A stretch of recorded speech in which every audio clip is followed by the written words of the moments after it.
नाजरीन आदाब, सफ़रनामे की आज की नशिस्त में आपका खैर मकदम है।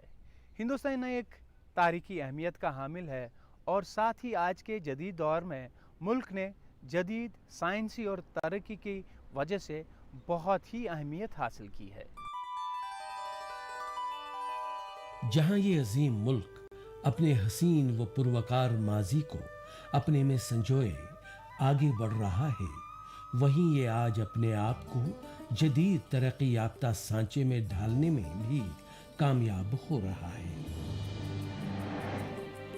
एक तरफ यहां आगरा, लखनऊ और अमृतसर जैसे कदीम शहर आबाद हैं, तो वहीं चंडीगढ़ जैसे शहर भी जो एक नया हिंदुस्तान तामीर करने की एक अलामत है। मुल्क की आजादी के बाद हिंद में जो नए जदीद और प्लान्ड शहर बसाए गए, उनमें चंडीगढ़ सबसे सरफहरिस्त है। राजधानी दिल्ली से लगभग 246 किलोमीटर की दूरी पर वाक़ा चंडीगढ़ वाकई नए भारत के लिए देखे गए मुल्क व कौम के ख्वाब की ताबीर की तरह हमारी आंखों को फरहत और दिल को सुकून बख्शता है।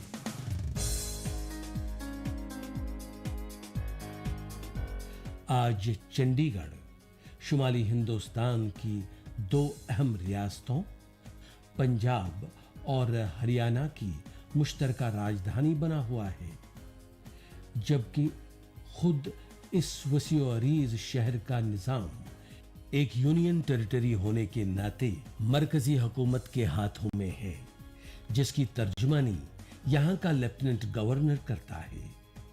चंडीगढ़ का कयाम एक मशहूर स्विस आर्किटेक्ट ने कराया था, जो एक उम्दा डिजाइन पर तरतीब दिया गया है, जिसने इस शहर को जदीद तकाज़ों के तहत तामीर करवाया था।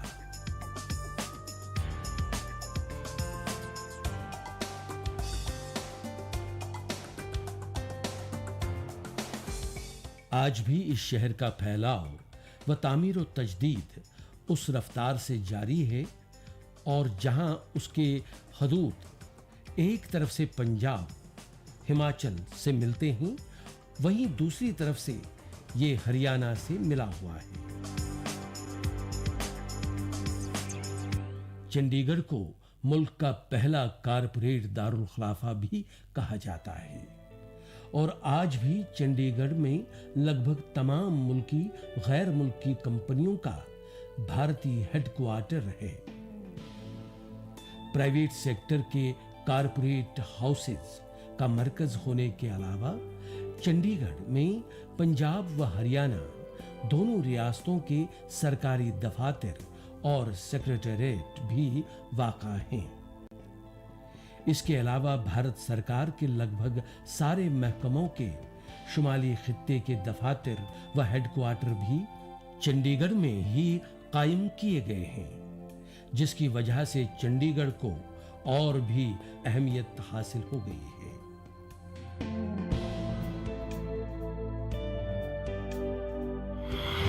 नाज़रीन, कहा जाता है चंडीगढ़ का नाम यहाँ वाक़े चंडी माता के कदीम मंदिर की वजह से पड़ा है। शहर के मज़ाफ़ात में वाक़ा चंडी माता का ये मंदिर सारे मुल्क में अपना एक ख़ास मकाम रखता है।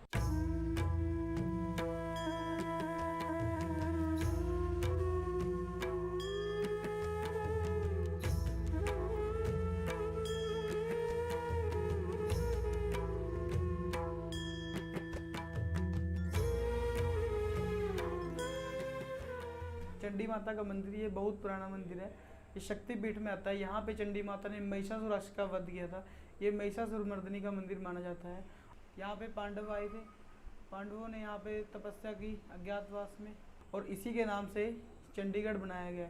यहाँ पे डॉक्टर राजेंद्र प्रसाद देश के पहले राष्ट्रपति यहाँ पर आए थे, जिन्होंने यहाँ पे चंडीगढ़ शहर बसाने की ठानी है। ठीक है, और इसी के नाम से चंडीगढ़ शहर बसा। यहाँ पे ये चंडी माता का मंदिर माना जाता है। यहाँ पे पास में ही किला है जो राजा भगवान सिंह ने बनवाया था, उसको गढ़ बोलते हैं। इस तरह चंडीगढ़ बना है।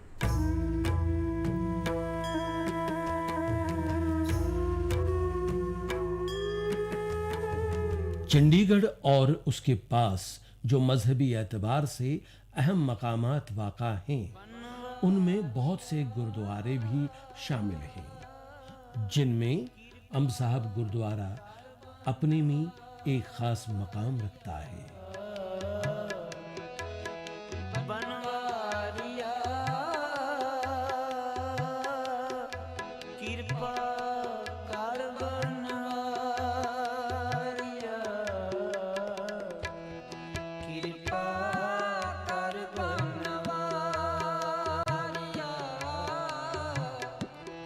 कृपा कर चंडीगढ़ में जो मजहबी एतबार से मकामात पाए जाते हैं, उनमें बावली साहब गुरुद्वारा भी शामिल है। कृपा कर बनवारिया बनवारिया कृपा कर बनवारिया। वाहिगुरु जी का खालसा वाहिगुरु जी की फतेह। इसकी महत्वता ये है, जब 10वें पिता श्री गुरु गोबिंद सिंह पातशाह जी बंगानी का युद्ध जीतने उपरांत, विन करने उपरांत श्री अनंतपुर साहिब को जा रहे थे, उस वक़्त सतगुरु पातशाह जी नाडा साहब, मनी माजरा साहिब, गुरुद्वारा श्री बौली साहब, यहाँ पर सतगुरु पातशाह जी ने ठहराव किया था, स्टे किया था। उस वक़्त यहाँ पर कुछ विद्वान पुरुष, तपीसर, सन्यासी पुरुष रहते थे जो बंदगी करते थे। सतगुरु पातशाह जी ने जब यहाँ पर ठहराव किया, उस वक्त नगर का चौधरी था ईश्वर दास, वो सारे नगर वालों को लेकर आया, विलेज वालों को लेकर आया कि सतगुरु पातशाह जी हमारे यहाँ पानी की बहुत ज़्यादा दिक्कत है। तो सतगुरु पातशाह जी ने कृपा की। सतगुरु पातशाह जी ने कहा, ये तो श्री गुरु नानक देव पातशाह जी का दर है, यहाँ पर किसी भी चीज़ की कमी नहीं। सतगुरु पातशाह जी के हाथ में एक बर्छी थी। सतगुरु पातशाह जी ने जैसे उसे धरती में मारा तो एक पानी का निर्मल चश्मा नीचे से फूटा, वो आज तक है। इसीलिए इस गुरुद्वारा साहिब को गुरुद्वारा श्री बौली साहिब पातशाही 10वीं कहते हैं। यहाँ पर सतगुरु पातशाह जी आए और ये स्थान पूजने के लायक बन गया। यहाँ पर हर एक मजहब का आता है और सारे की मन की मनोकामनाएं पूरी होती हैं। सह सच्चे पातशाह जी सारे के ऊपर कृपा करते हैं। सतगुरु पातशाह जी के बारे में अल्लाह यारखा जोगी ने बड़ा बाखूब लिखा, हे सतगुरु पातशाह जी, करतार की सौगंध नानक की कसम है, जितनी भी हो गोबिंद तारीफ़ वो कम है। हे सतगुरु पातशाह जी, मैं अब आपकी क्या तारीफ़ करूं, आप जी बड़े ज़्यादा महान हो। अब किस कृपा कीजै, अब किस कृपा कीजै, अब किस कृपा कीजै, बहुते फेर पाए कृपन को, बहुते फेर पाए कृपन को, अब किस कृपा कीजै। चंडीगढ़ में जो मजहबी एतबार से अहम मकामात पाए जाते हैं, उनमें मनसा देवी जी का मंदिर भी शामिल है, जहां हर रोज और खुसूसन नवरात्रों में ज़ायरीन की एक भारी तादाद गुलहाए अकीदत पेश करने के लिए हाजिरी देते हैं।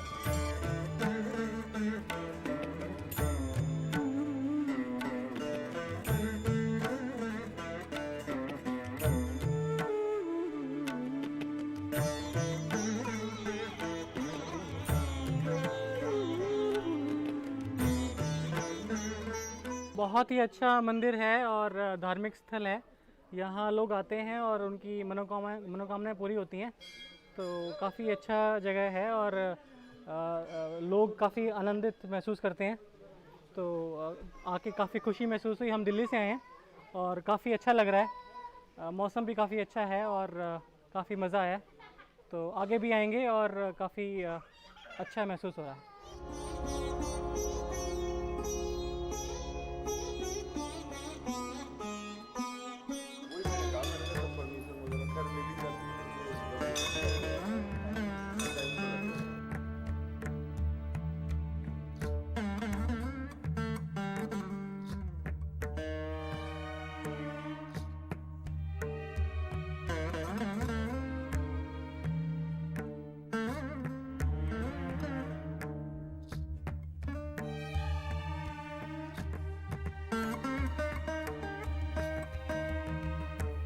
चंडीगढ़ में मुल्की व गैर मुल्की कारपोरेट हाउस के अलावा कई ऐसे अखबारात के दफातर भी वाक़ा हैं जिन्होंने हिंद की जंग आज़ादी में अवामी राय को हमवार करने में अपना एक अहम रोल अदा किया है। नाज़रीन, जहां चंडीगढ़ इक़्तिसादी नुक्ता निगाह से बहुत ही अहम मकाम है, वहीं यहाँ सयाहती सरगर्मियाँ और सैर व तफरी के मौक़े भी दस्तयाब है। इन सयाहती मकामात में बेशतर ये खसूसियत है कि ये इंसानों की कोशिशों से ही वजूद में आई है। चंडीगढ़ के सयाहती नक्शे पर सबसे पहले जो मकाम हमारा ध्यान अपनी तरफ खींचता है वो है यहाँ की मारूफ झील सुखना। सुखना की ये झील न सिर्फ एक खूबसूरत कुदरती झील है बल्कि ये विदेशी परिंदों की अजीज पनाहगाह भी है।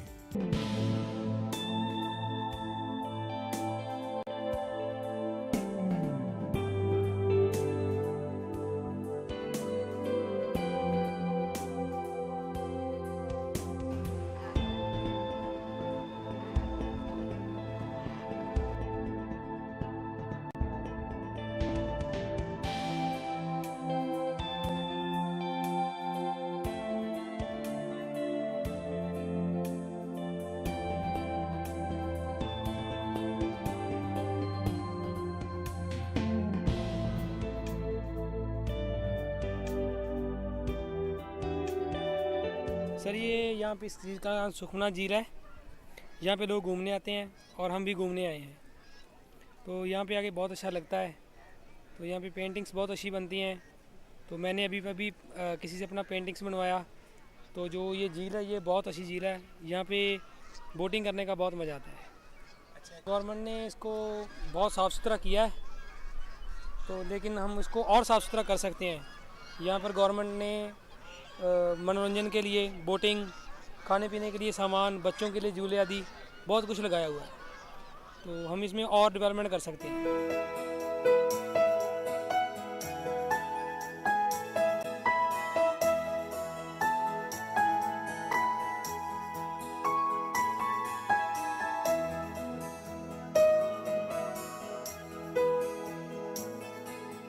चंडीगढ़ को मशहूर करने में यहाँ के ज़हीन और हसास बाशिंदों का भी बड़ा हाथ है, जिन्होंने अपने दिमाग और ऊंची सोच से बेहद हैरत अंगेज कारनामे कर दिखाए। इन्हीं मकबूल कारनामों की एक कड़ी है नेकचंद की नेक और मेहनती काविशों का शाखसाना रॉक गार्डन। रॉक गार्डन दरअसल चंडीगढ़ शहर से निकलने वाले कूड़े और कचरे के इस्तेमाल से वजूद में आया है। जहां ये रॉक गार्डन नेकचंद की लासानी फन की उम्दा मिसाल है, वहीं ये माहौलियात के तवाजुन को बरकरार रखने की तरफ एक साबित कदम भी है।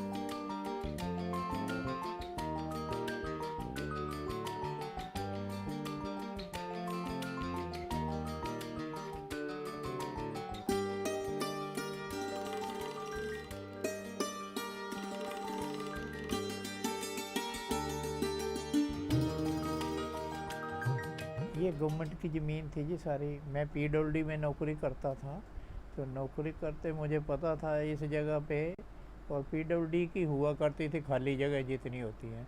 इस जगह पे कोई बिल्डिंग नहीं बननी, कुछ नहीं बनना, तो मैं वहाँ ऐसे ही बैठ गया यहाँ पे। पहले तो शुरू में 18 साल तक मैं अकेला ही था। शाम को 5 बजे के बाद हम भागता था, 4 घंटे डेली काम किया करता था। अपने साइकिल पे माल ढोता था, अपने साइकिल पे घर को जाता था। तो सब काम मैंने साइकिल पे, पत्थर भी ढोए, चूड़ियाँ भी ढोई, कप प्लेट्स भी ढोए। यहाँ ढेर लगा लेना, उसके ऊपर आइडिया बनाना, फिर काम शुरू कर देना। मैंने 1958 में इसे एज ए हॉबी शुरू किया था। इसके पीछे ऐसा कोई इरादा नहीं था कि ये ऐसा हो जाएगा, मगर मैं दिन को जॉब करता था पीडब्ल्यूडी में, तो शाम को 5 बजे के बाद यहाँ मैं काम किया करता था आके। तो करते करते 18 साल करता रहा मैं 4 घंटे डेली करता था मैं काम। और इसके पीछे ये कोई इरादा नहीं था कि ये ऐसा रॉक गार्डन भी बनेगा, ये लोग देखेंगे इसको। फिर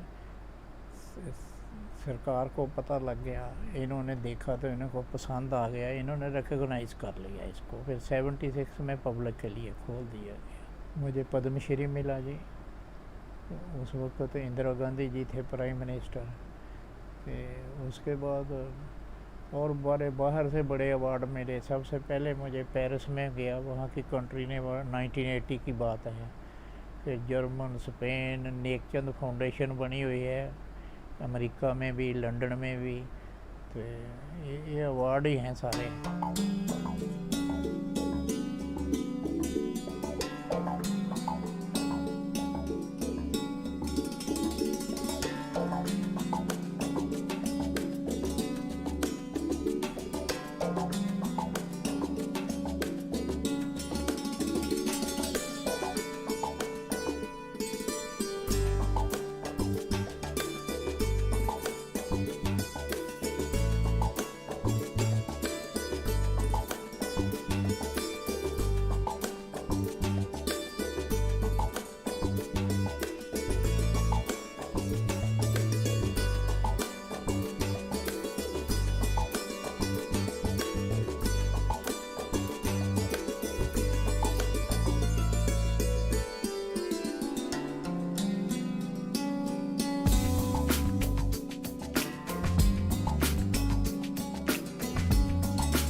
चंडीगढ़ को एक अपनी मखसूस पहचान बख्शने में यहाँ लगाए गए अपनी किस्म के खूबसूरत बाग भी एक अहम रोल अदा करते हैं।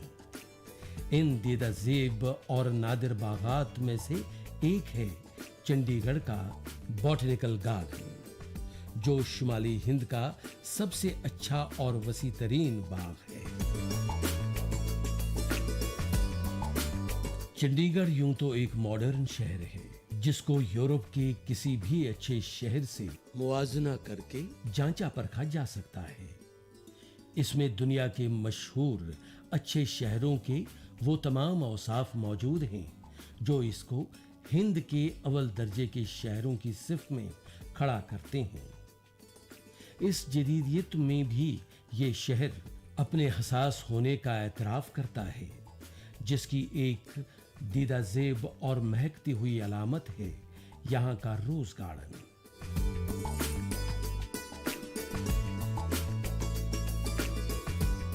इस गुलाबों के बाग में दुनिया के लगभग तमाम अक़साम के गुलाब के फूलों की क्यारियां सजी हुई हैं।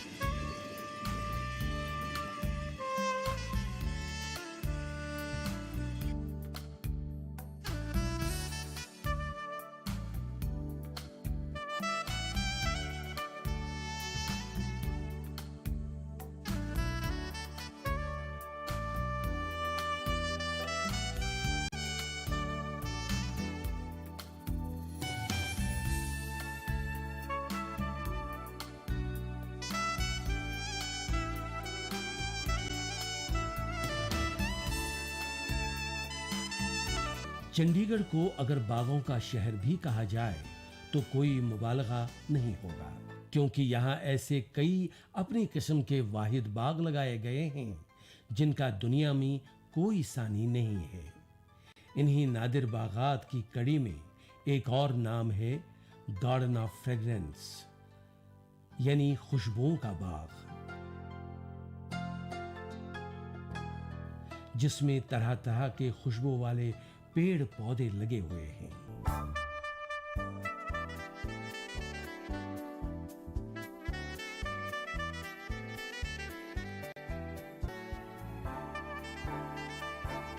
इसके अलावा यहाँ एक टेरिस फ्लावर गार्डन भी है,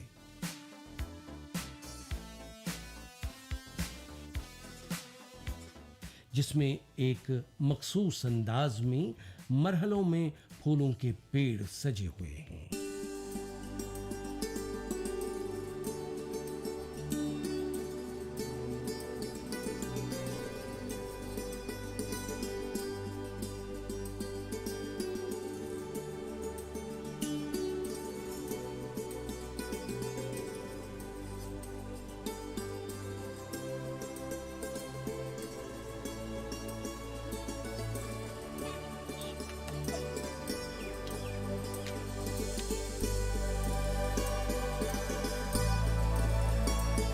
चंडीगढ़ के मखसूस फनो तमद्दुन के साथ साथ यहाँ के खान पान और उसका जायका भी अपनी मिसाल आप बना हुआ है। दाल मखनी, कलाड़ी और पंजाबी छोले भी यहाँ बेहद मकबूल व जायकादार खानों में शुमार होते हैं।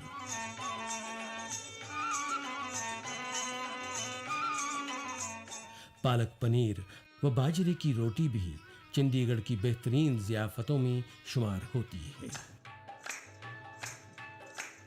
पंजाबी लच्छेदार पराठा भी चंडीगढ़ में बड़े चाव से बनाए और खाए जाते हैं।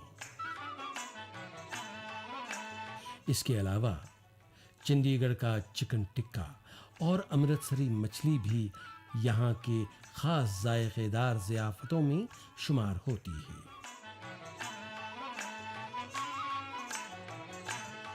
आज चंडीगढ़ बाकी मुल्क और दुनिया के साथ कदम से कदम मिलाकर तरक्की की मंजिलों की तरफ रवां दवां दिखाई दे रहा है। दोस्तों, सफ़रनामे की आज की किस्त ख़त्म करने की दीजिए इजाज़त। अगली नशस्त में मिलेंगे आपको एक नए शहर में जो पहाड़ियों पर बसा हुआ है। हाँ, बिल्कुल सही जाना आपने, वो है शिमला शहर। तब तक के लिए शब बख़ैर।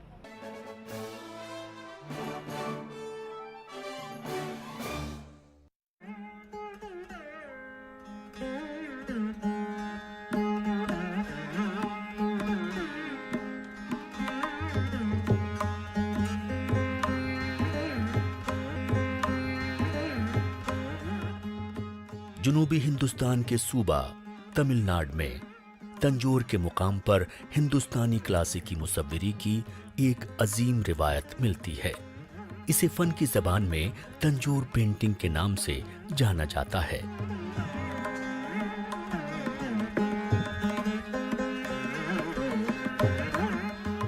इसका आगाज 9वीं सदी में हुआ था, जब चोला राजाओं की हुकूमत थी। इन राजाओं ने मुसव्वरी जैसे अजीम फन को भी एक बुलंद मुकाम अता करने में अपना नुमाया रोल अदा किया।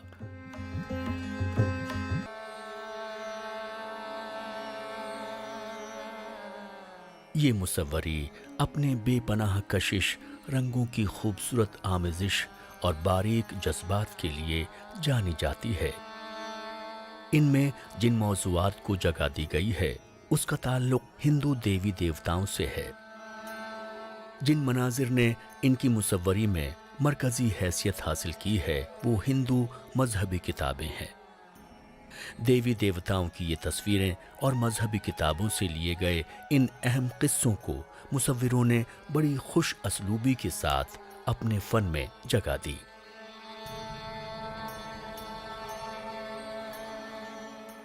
जदीद दौर में इन अजीम फनकारों की बनाई गई तस्वीरों को लोग बड़ी अकीदत और एहतराम के साथ देखते हैं।